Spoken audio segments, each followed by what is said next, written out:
तुमच्या गावाचा आरोग्य सेवक धीरज एके, उपकेंद्र माळेगाव बाजार, PSC दानापूर। आज मी तुम्हाला उष्माघातापासून होणारे नुकसान आणि त्याच्यापासून कसा बचाव करायचा याबद्दल माहिती सांगणार आहे आणि ते तुम्ही काळजीपूर्वक ऐकून ते अंगीकारावी ही आमची उपकेंद्रामार्फत तुम्हाला विनंती।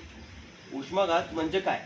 आता नेमकं काय होतं आहे की आपल्या इथं दिवसेंदिवस ऊन वाढत आहे। त्या उन्हाचा त्रास प्रत्येकाला होत आहे, तर त्या उष्णतेला आपल्याला हरवायचं आहे। तर आपल्याला उष्णतेला हरवायचं कसं आहे की आपल्याला कामगारांचे जे हलके रंगाचे पातळ सैल सुती कपडे परिधान करायचे आहेत। उन्हापासून बचाव कसा करावा लागेल आपल्याला याबाबत नियोक्ता आणि कामगारांची जागरूकता मोहीम राबवायची आहे। कामाच्या ठिकाणी तापमान व हवामान अंदाज घ्यायचा आहे।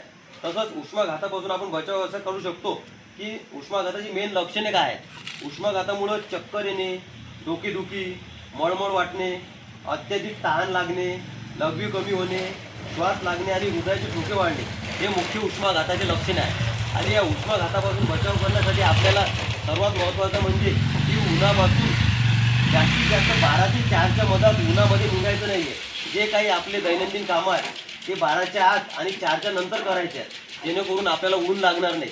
आणि दिवसभरात जास्तीत जास्त पाणी प्यायचं आहे। आणि हा जो महत्त्वाचा संदेश आहे हा आम्ही तुम्हाला प्राथमिक आरोग्य केंद्रामार्फत सांगत आहे। हा तुम्ही पण अंगीकारा आणि तुमच्या आजूबाजूच्या पण लोकांना सांगा, ही आमची तुम्हाला कळकळीची विनंती।